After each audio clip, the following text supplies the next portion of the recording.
Did you know that as of 2024, there is an ever-increasing trend towards the use of glass vessels in the fermentation of wine? Undoubtedly, the sexiest of these innovations comes from a company called Wine Globe. Now, these little wine globes look absolutely incredible, and they won a Vinitec Innovation Trophy in the year 2020. But what I'm trying to do is wrap my head around how, aesthetics aside, glass is any superior to something like stainless steel. Wine Globe, however, say that wine and glass is an obvious match and that no further proof is provided in order to support this point. But they do then go on to make specific claims anyway. The first of those is that the Wine Globe will never allow any reduction in your wine, because while it is absolutely oxygen proof, it allows the process of oxidation to occur without the presence of oxygen. Secondly, only glass can really express the full characteristic of a grape because glass is absolutely neutral. Now, I did touch base with scientist Jamie Good on this to ask him if he felt that glass was more inert than something like stainless steel, and he felt that possibly they were equally inert, but that maybe it was the shape of the wine globe that made a difference, kind of like the rounded bottom of a concrete egg might do. A third and slightly more plausible claim that Wine Globe make is that wine globes result in a reduction of sulfur in the cellar by up to 50%.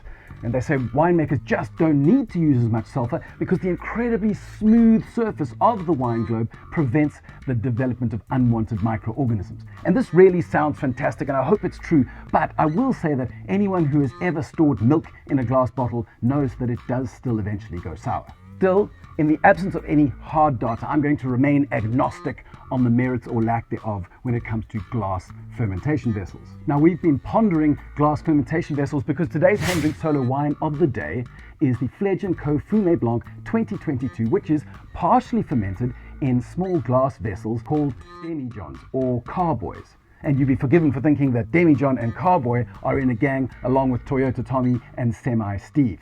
As it turns out, there are far more pragmatic, less magical reasons for using smaller glass fermentation vessels. And that is because sometimes the parcel of grapes or juice that you are fermenting is so small that it cannot fit into a 225-litre barrel or into a stainless steel tank without leaving far too much oxygen in the headroom between the wine and the top of the container, which would in turn lead to massive oxidation in the wine and ultimately oxidized juice. That said, winemaker Leon Coetzee did say that the glass demijohn preserves zippiness and freshness, as well as a delightful touch of reduction, something that Wine Globe would vehemently deny.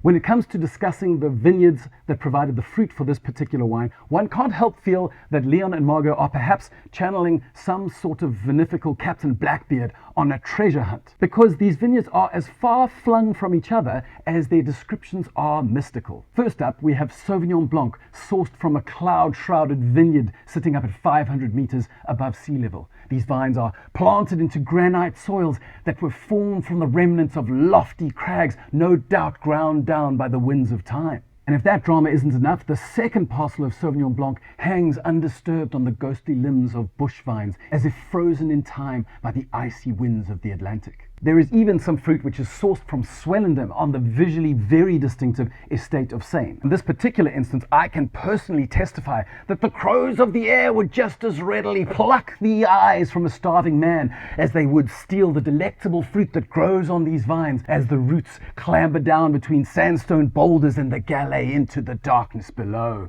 Also, if you must know, there's a touch of Sauvignon from Elgin and a splash of Semillon in there too. So if nothing else, one can at least appreciate the drama that went into the hunt for the fruit that made this spectacular little beastie.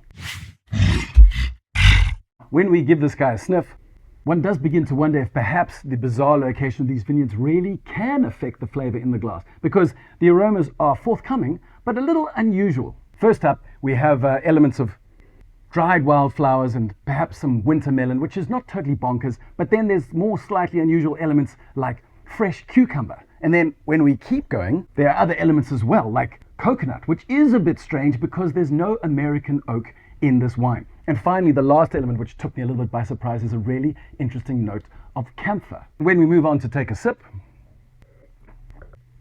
well, I can say that the palate manages to maintain the intrigue that was established by the nose. The palate of this wine is beautifully rich and fairly textured. And then there are some not too crazy aromas of lemonade, tropical melon, and also a little bit of Meyer lemon peel. Towards the end, you get a little bit of sunshine nectarine, and then finally, right on the finish, is kind of an encore from those lovely lemongrass notes that you noted right up front. Okay, so that's all we have time for today, but if you enjoyed this video, then support us on Patreon so that we can make more of these sorts of videos, and also subscribe to our Hand Drink Solo YouTube channel, where we publish at least 6 videos every single month talking about things like wine science, wine history, unusual cultivars, and some of the dynamic winemaking stars that are coming out of the South African wineries.